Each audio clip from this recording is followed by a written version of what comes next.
The big news in patent policy is that the Restore Act was introduced in Congress on July 29th. Restore brings back, it restores the original doctrine that had existed in this country from 1790 until 2005, that a patent owner receives an injunction on finding of infringement of their property rights, continuing ongoing infringement, that can have defenses applied against it, but that the general presumption in the law, it's called a rebuttable presumption, is that you receive an injunction for continuing infringement. This was changed in 2006 by the Supreme Court in eBay decision, a very famous decision, or infamous. eBay, as a result of changing the law, creating a new four-factor test, has made it much harder for patent owners to obtain injunctions. New research shows that well over 90% of infringement for patent owners who license their patents, and even patent owners who manufacture their patents, 2/3 of them are unable to obtain injunctions. This has devalued patents as an asset class in the innovation economy. It has made it much harder to commercialize one's innovations in the innovation economy, because people now know that they can take your inventions and they can use them without being held accountable. This is the same problem you would imagine if you own a house and someone could sleep in your bedroom and you couldn't kick them out, because that's what an injunction gets you. Of course, that would devalue your house if you tried to sell your house or to use your house for other purposes. And the same problem has been facing patent owners since 2006. And the Restore Act will change this law, restoring us back to the original doctrine that drove our innovation economy, that made the United States a global tech leader and secured us against global competitors like China. I do have a follow-up on the rebuttable presumption, because I think it's such an important concept to really fully grok, I think, in understanding this bill and what it can do. The bill doesn't explicitly abrogate eBay. It doesn't get rid of the four-factor test, but it does. It does. Yes. The four-factor test is gone. There is no four-factor test. There should never have been a four-factor test.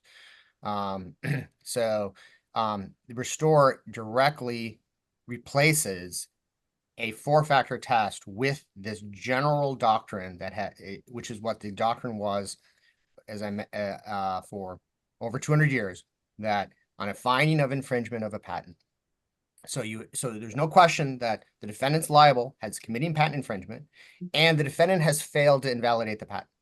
Then it creates the presumption that an injunction issues.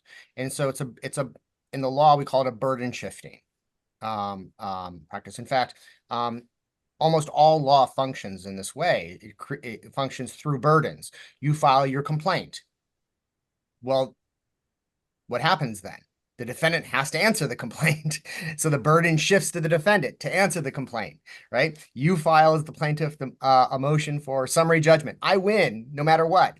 The defendant, then the burden shifts to the defendant to explain, well, why you shouldn't get summary judgment. And then if the defendant wins that, right, then you don't get summary judgment and you move on to the next step in the litigation. And so this is kind of how all law works. Constitutional law works very much in the same way, right? The First Amendment, you have a presumption of free speech that shifts the burden then to the government to overcome that presumption. They can with certain evidence and certain claims, right?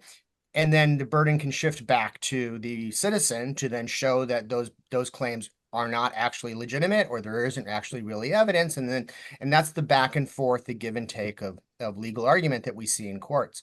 And this is what we're going to reestablish in patent law with respect to the remedies that patent owners are supposed to receive for violation of their property rights, is this kind of back and forth burden shifting.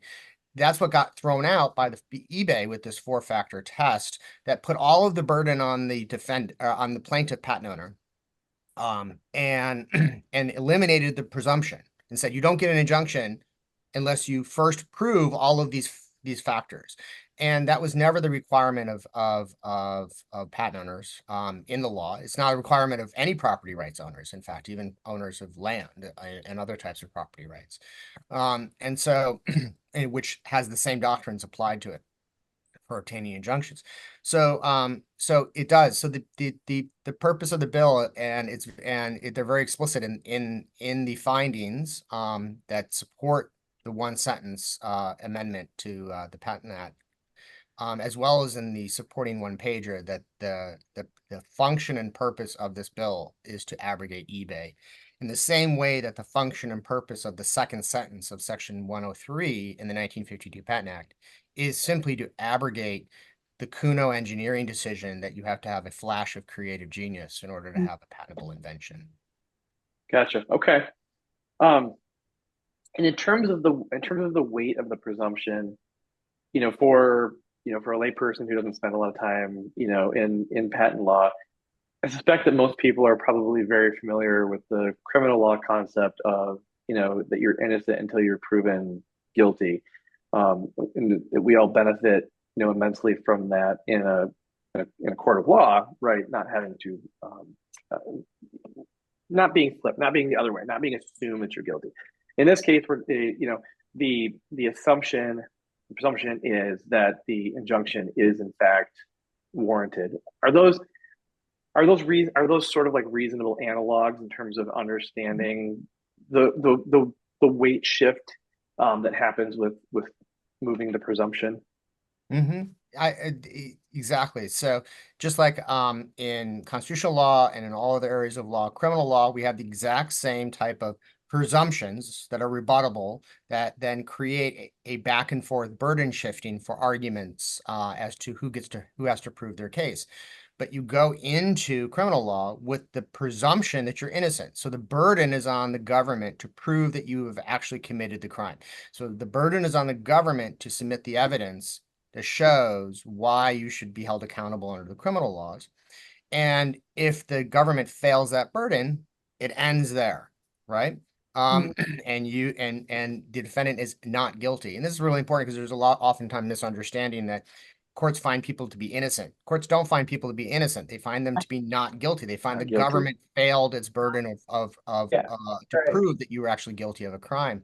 Yeah. And so, but if they do submit enough evidence, then the burden shifts back to the criminal defendant, right? Who can rebut that evidence, right? Oh, it was self-defense. Oh, so it wasn't murder. There's a context here that the government didn't introduce, that I was actually attacked first and I was defending myself. Or, oh, your evidence is not trustworthy or reliable because of these other issues.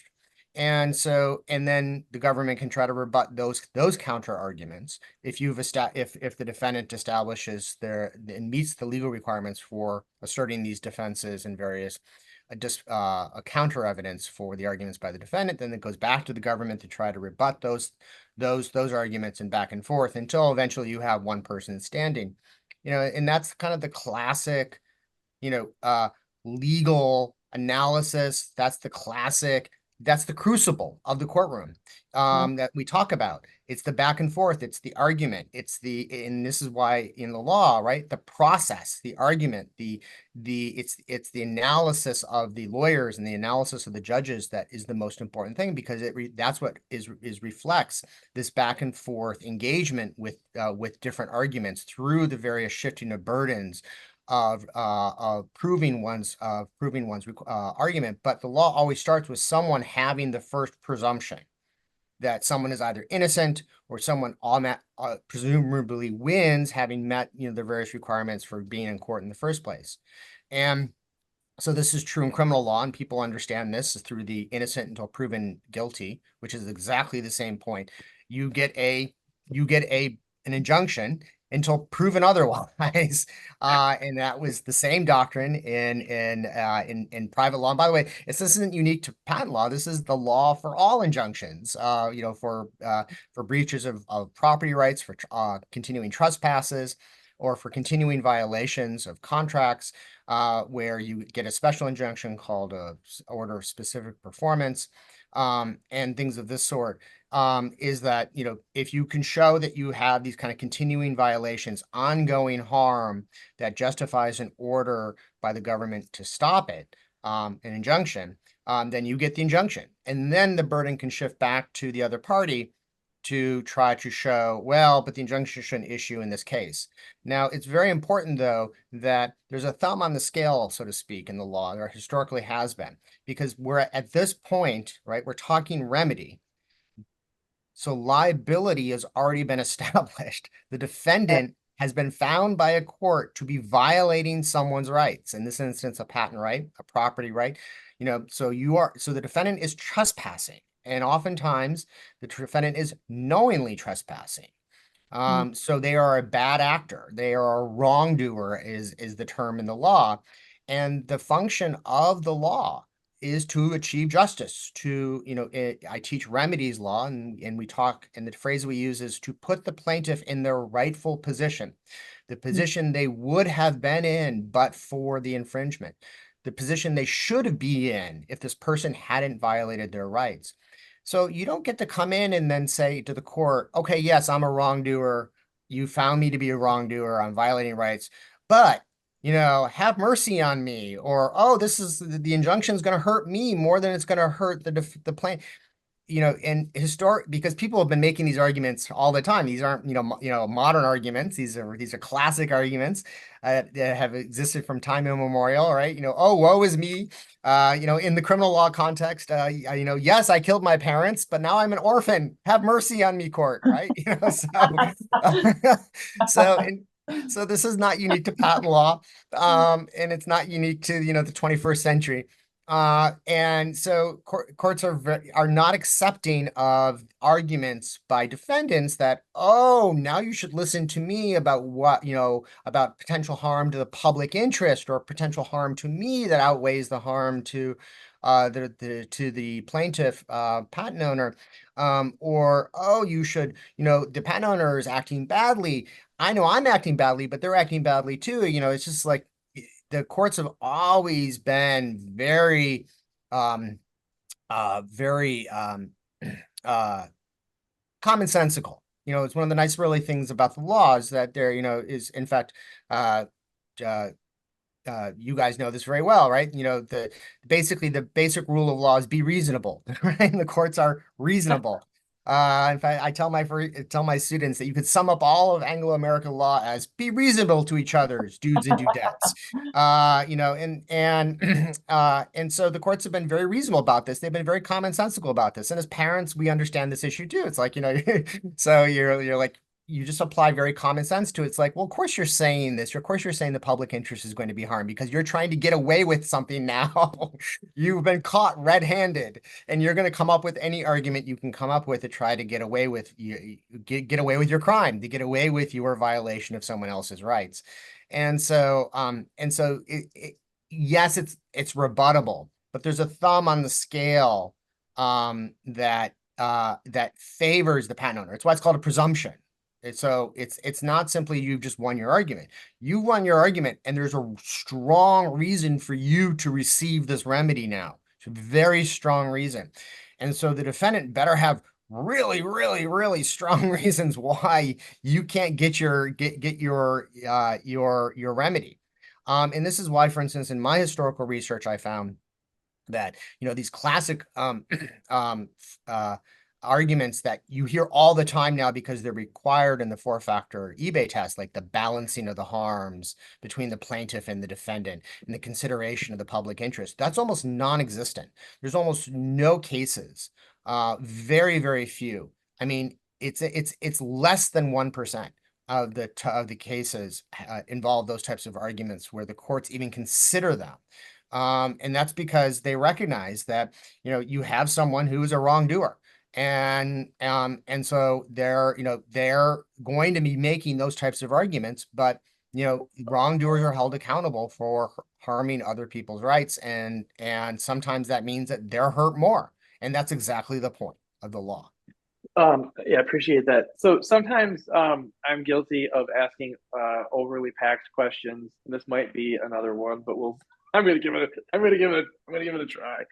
So, we've had conversations with Judge Michelle about these kinds of things. One of the questions I asked him is, I can see how sometimes a lay person might read a piece of legislation and think one thing versus an attorney or a judge could potentially read something differently. Because whenever we write something, we sort of have an assumed audience, and that the audience comes to the table with a certain sort of background or education or context that allows them to read that text in a way that but somebody else might not, Yeah. perhaps. And so Judge Michelle said, yes, it's important that inventors and innovators should be able to sort of like read these things and grok it, but like ultimately these things need to be signals to the court on what to do and what not to do.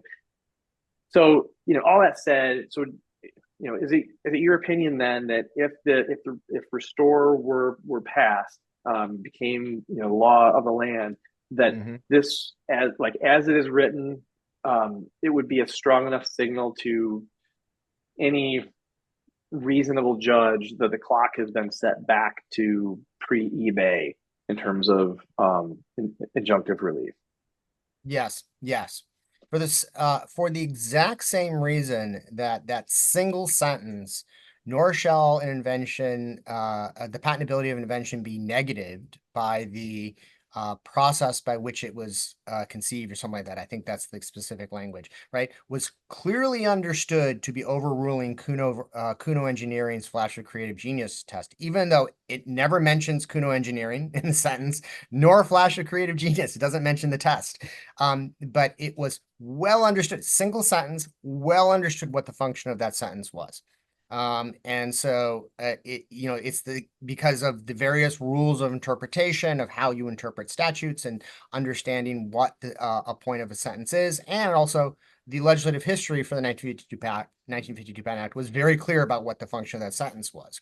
Now, we didn't want to rely on legislative history because it can be manipulated. So, we want to make sure that the statute is clear. So this is one of the reasons why now statutes include findings, and the findings are now the official findings of Congress when they enact the statute. Now, the sentence is the single amendment, but the findings are part of the public law that is enacted by Congress. And the function of those findings is to guide the court in understanding how that single sentence is to be applied if there is a question or ambiguity. Now, it's not ambiguous on its face. It's very clear. It establishes a rebuttable presumption. The judges who are schooled in the law and understand what the law is, and it took remedies law, they know what that means. And so they should be able to apply it without having to rely on the findings. But if there happens to be a judge who's confused by this, that's what you had the findings for. And the findings are very explicit. The findings explicitly say the purpose of this sentence is to overrule eBay.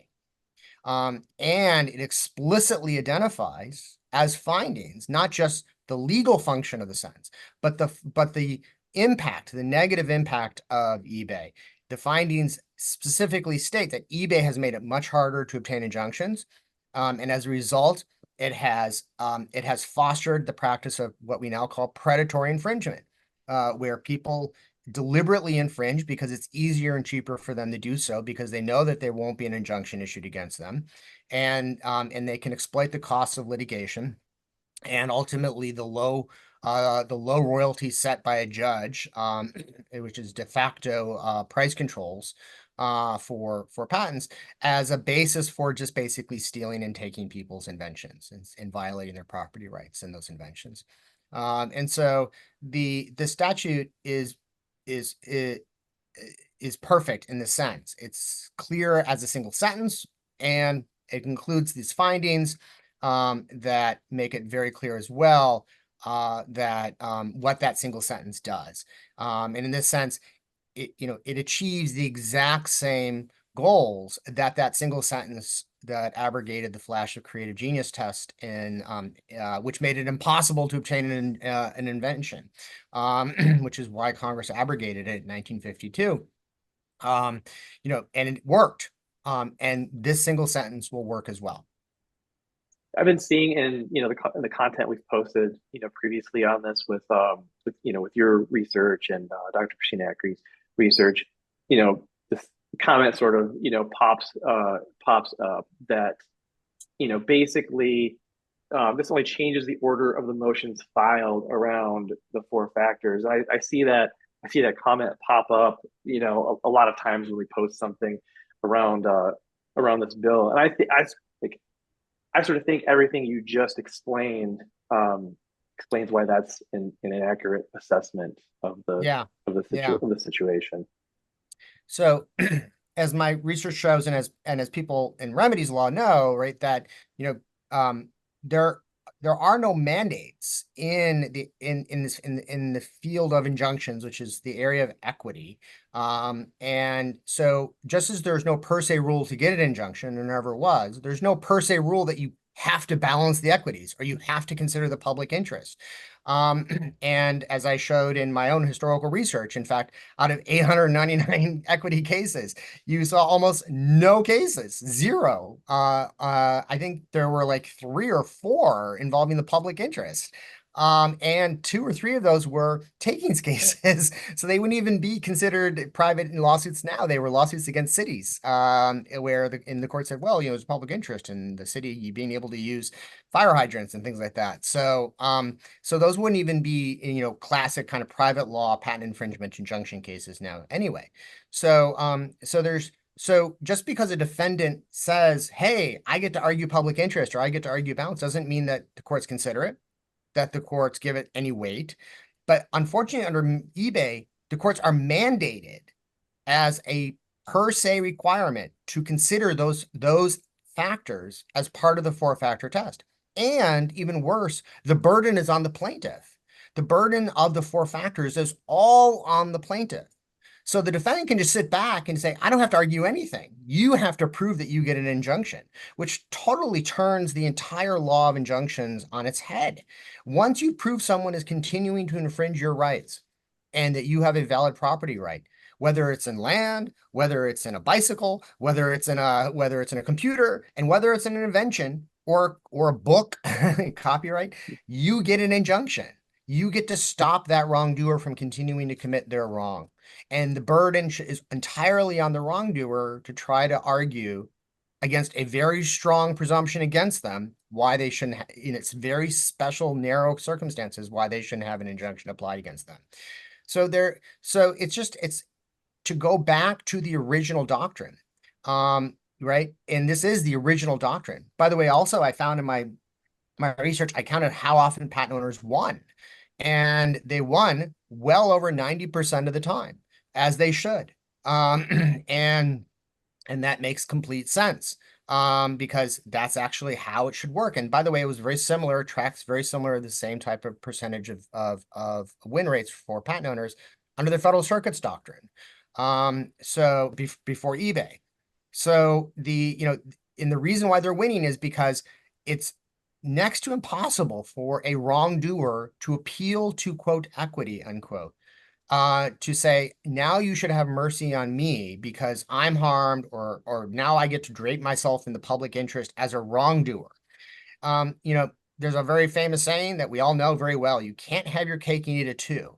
And the courts apply that. In fact, they have very similar maxims in the law, and especially in equity, for exactly those types of principles that they apply in the law.